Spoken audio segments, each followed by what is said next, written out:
Hello dear learners, welcome back to your Learn English Grammar with me. If you want to learn English Grammar with the ease of subscribe my channel and press bell icon to get my new videos. Dear learners, আজকের এই ভিডিওর thumbnail দেখে তোমরা অবশ্যই বুঝতে পেরেছো যে আজকের এই ভিডিওতে আমি কি আলোচনা করেছি। তাহলে আজকের এই ভিডিওতে কানেক্টরের রুলস নিয়ে তোমাদের কাছে আমি উপস্থাপন করেছি। তোমরা যারা নবম দশম শ্রেণীতে পড়ো এবং একাদশ দ্বাদশ শ্রেণীতে পড়ো এবং এসএসসি এবং এসএসসিতে পরীক্ষার্থী তোমরা যারা রয়েছে তারা অবশ্যই জানো যে তোমাদের পরীক্ষাতে কানেক্টর 5 নম্বর থাকে। এসএসসিতে 5টা ফিল ইন দ্য গ্যাপ থাকে, কানেক্টর দিয়ে 5 মার্ক থাকে, আর এইচএসসি অর্থাৎ যারা ইন্টারমিডিয়েট পরীক্ষার্থী তাদের জন্য 10টা ফিল ইন দ্য গ্যাপ থাকে, সেখানে 5 নম্বর থাকে। আজকে কানেক্টর রুলসের তৃতীয় পর্ব। প্রথম পর্বতে 12টি সূত্র এবং দ্বিতীয় পর্বে কয়েকটি সূত্র আমি উপস্থাপন করেছি। যারা প্রথম পর্ব এবং দ্বিতীয় পর্বে দেখেনি তারা অবশ্যই প্রথম পর্ব এবং দ্বিতীয় পর্ব দেখে নেবে। আজকে এই কানেক্টরের রুলসগুলো তোমাদের কাছে উপস্থাপন করার জন্য আমি এখন তোমাদেরকে কম্পিউটার স্ক্রিনে নিয়ে যাবো। তাহলে আমরা কম্পিউটার স্ক্রিনে চলে যাই। কম্পিউটার স্ক্রিনে সবাইকে স্বাগত জানাই। Rules of linking words or sentence connectors, আজকে তৃতীয় পর্ব।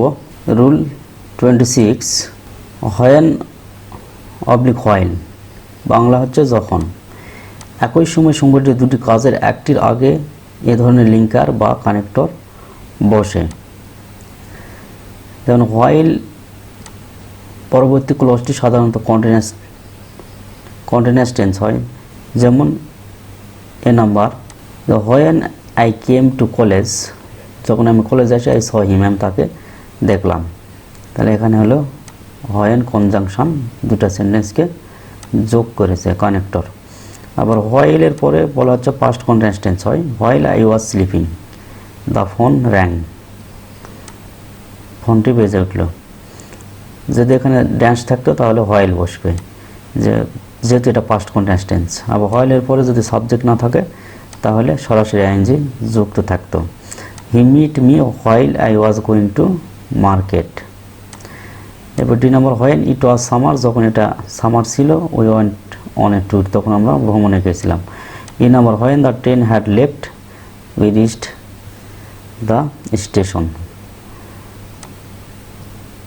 Rule 27, however nevertheless after all, however যাই হোক, নেভার তা সত্ত্বেও, আফটার অল মোটের উপর, যাই হোক মোটের উপর এর আগে লেখা কোনো বক্তব্য সাপেক্ষে কিছুটা বা পুরোপুরি বিপরীত বা আরও গুরুত্বপূর্ণ কিছু লিখতে চাইলে তার আগে এই লিঙ্কার্স বা কানেক্টরগুলো ব্যবহৃত হয়। যেমন ইউ শুড নট ডিসওবে হিম, তাকে তোমাকে অবশ্যই অমান্য করা উচিত নয়। আফটার হল হি ইজ ইয়োর ফাদার, বরং আফটার অল মোটের উপর সে একজন তোমার বাবা।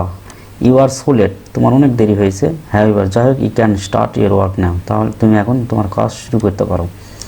Cinema, television has some demerits, টেলিভিশনের কিছু অপকারিতা রয়েছে। নেভারদিলেস, তা সত্ত্বেও, it is consider to be wonder of modern science, এটা হলো অন্ডার অফ মডার্ন সায়েন্স হিসাবেই বিবেচিত হয়। রুল 28, ইন কেস, যদি বা ইন এনি কেস, যে কোনো অবস্থায়, যদি বা যে কোনো অবস্থায় কোনো কিছু করা হয় বা হয়েছিল বা হবে বুঝালে এই লিঙ্কার্স বা কানেক্টরসগুলো ব্যবহার করা হয়। যেমন ইন কেস ইউ কাম, যদি তুমি আসো, আই উইল গো, আমি যাব। ইন কেস অফ এমার্জেন্সি, এমার্জেন্সির ক্ষেত্রে, জরুরির ক্ষেত্রে, ইউ মে কল মি, তুমি আমাকে কল করতে পারো। ইন এনি কেস, যে কোনোভাবেই হোক, যে কোনো মূল্যে হোক, I will attend the meeting, আমি মিটিংয়ে উপস্থিত হব। এরপর rule 29, really, actually, indeed, in fact, of course, এগুলো অবশ্যই বা প্রকৃতপক্ষে বা বস্তুত এই অর্থ প্রকাশ করে কোনো বক্তব্যের ভিত্তি সম্পর্কে নিশ্চয়তা বা সত্যতা বা গুরুত্বের যথাযথ প্রকাশের এ ধরনের লিঙ্কার্স বা কানেক্টর ব্যবহৃত হয়। যেমন nobody respect mister Rashed, A number, mister রাশেদকে কেউই রেসপেক্ট করে না। ইনফ্যাক্ট, এমনকি বা প্রকৃতপক্ষে, he is not an honest man, কারণ হচ্ছে প্রকৃতপক্ষে সে একজন সৎ মানুষ নয়। B number, he was silent despite all my questions, আমার সমস্ত কোয়েশ্চেন সত্ত্বেও সে নীরব ছিল। অ্যাকচুয়ালি বা ইনডিড বা ইনফ্যাক্ট, রিয়ালি, প্রকৃতপক্ষে, he had nothing to say, তার কোনো কিছু বলার ছিলই না। C number, Bangladesh has to solve the problem of poverty, বাংলাদেশকে অবশ্যই দরিদ্রতার সমাধান করতে হবে। অফকোর্স, অবশ্যই, it is possible through sincere and pragmatic efforts and steps. এটা অবশ্যই সম্ভব সিনসিয়ার এবং প্রগমেটিক উন্নয়নমূলক কাজের দ্বারা সম্ভব আর কি। রুল 30 যে another, the other, the letter. অন্যটি বা পরবর্তীটি বা দুটি বিষয়, বস্তু বা দুজন ব্যক্তির মধ্যে পরবর্তীটি বা পরবর্তী জনের আগে এই লিঙ্কার্স বা কানেক্টরগুলো ব্যবহৃত হয়। যেমন A number, Kamal and Hasan are very bright students. দুইজনে খুব ভালো ছাত্র, কামাল জামাল। দ্য লেটার মানে পরের জন বলা হচ্ছে, হাসানকে বোঝাচ্ছে। The latter is also a good player. পরেরটা অর্থাৎ হাসান একজন ভালো খেলোয়াড়ও। B number, there are two most important causes of sound pollution. Sound পলিউশনের শব্দ দূষণের দুটা প্রধান গুরুত্বপূর্ণ কারণ রয়েছে। One is the growth of urban population, একটা হলো নগরের জনসংখ্যা বৃদ্ধি। The other is the increasing use of machines in our daily everyday life. অন্যটি হচ্ছে আমাদের প্রত্যেক জীবনে মেশিন যেটা হচ্ছে যান্ত্রিক ব্যবহার বেড়ে যাওয়া। এরপরে রুল 31, রেদার বরণ। কোনো কিছুতে জোর দেওয়ার জন্য এই লিঙ্কার বা কানেক্টর ব্যবহার করা হয়। যেমন you would rather starve than steal. চুরি করার চেয়ে না খেয়ে থাকা ভালো। You rather die than beg. আমি বরং মরব তবু ভিক্ষা করব না। Bangladesh is not a rich country rather. Bangladesh ধনী দেশ নয়, বরং it is a poor country, বরং এটা একটি দরিদ্র দেশ। রুল 32 হলো similarly in same way alike. অনুরূপভাবে একইভাবে আগে কোনো কিছু লেখা হয়েছে তার সঙ্গে মিল রেখে কিছু ঘটছে বা ঘটবে এমন কিছু লিখতে এই লিঙ্কার্স বা কানেক্টার্সগুলো ব্যবহার করা হয়। যেমন Shamin turned the wheel. Tamin চাকাটি উল্টাইছে। Similarly his brother did. সেই একইভাবে তার ভাই এটা করেছে। B number, you have done the work nicely. তুমি সুন্দরভাবে কাজটি করেছো। He has done the work similarly in the same way. সেও তোমার একইভাবেই কাজটি করেছে। You should address the problem immediately. এই সমস্যাটা তাৎক্ষণিকভাবে জানানো দরকার। We should do alike. আমাদেরও ওই রকমই করা দরকার। এরপর নাম্বার 33, যে অ্যাকর্ডিং টু অথবা অ্যাকর্ডেন্স উইথ অথবা অ্যাকর্ডিংলি, অনুসারে বা অনুযায়ী। আগের কোনো কাজ বা ঘটনা বা বিষয়বস্তুর সঙ্গে তাল মিলিয়ে কোনো কাজ ঘটনা সম্পাদিত হলে এই লিঙ্কার্স বা কানেক্টর ব্যবহৃত হয়। যেমন অ্যাকর্ডিং টু মি, আমার মতে Khaled is not only a good student but also a good player. Khaled শুধু একজন ভালো ছাত্র নয়, একজন ভালো খেলোয়াড়ও বটে। B number, I talk to them according to the instruction of my boss. আমার বসের অনুসরণ অনুযায়ী আমি তার সাথে কথা বললাম। C number, accordance with the UNESCO declaration. UNESCO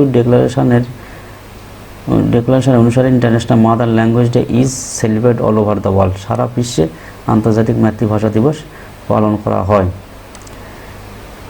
34, পর্যন্ত অর্থে টিল এবং যে পর্যন্ত না অর্থে আনটিল ব্যবহৃত হয়। যেমন প্রে টু আল্লাহ, আল্লাহর কাছে প্রার্থনা করো টিল দ্য সানরাইজ, সূর্য ওঠা পর্যন্ত। Study hard till you learn the লেসনটি না শেখা পর্যন্ত তুমি এটা পড়তে থাকো। He was working until I come back. আমি ফেরত না আসা পর্যন্ত সে কাজটি করতেছিল। এরপর 35, রুল 35, স্টিল বা স্টিল নাও বা ইভেন নাও, এখনও বা এখন পর্যন্ত, এখনও বা এখন পর্যন্ত চলছে তা বোঝাতে এই ধরনের লিঙ্কার্স বা কানেক্টর ব্যবহৃত হয়। যেমন the teacher is discussing the importance of learning English even নাও। এখনও পর্যন্ত শিক্ষকটি ইংলিশের গুরুত্ব সম্পর্কে আলোচনা করে যাচ্ছেন। হি ইজ স্টিল স্লিপিং, সে এখনও ঘুমাচ্ছে। টিল নাও, এখন পর্যন্ত। He has not finish the work, কাজটি শেষ করতে পারেনি, এখনও পর্যন্ত সে কাজটি শেষ করতে পারেনি। 36, suddenly all on a sudden.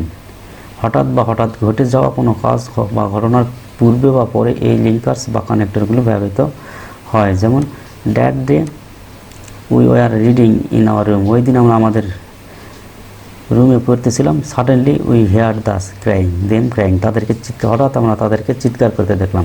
We are walking along the street, আমরা রাস্তাতে হাঁটতেছিলাম। সাডেনলি, হঠাৎ, a man came to us running, আমাদের কাছে একটা মানুষ হঠাৎ দৌড়ে এসলো। The man jumped into the river and drowned. লোকটি হলো জাম্প ইন দ্য রিভার, নদীতে লাফ দিল এবং ডুবে গেল। This happened all on a sudden, এটা হঠাৎ করেই ঘটে গেল। এরপরে রুল 37, ইফ, ইভেন ইফ বা আনলেস, যদি বা এমনকি যদি বা যদি না, যদি না, যদি এমনকি যদি, যদি না অর্থ প্রকাশ করতে এ ধরনের লিঙ্কার্স বা কানেক্টর ব্যবহৃত হয়। যেমন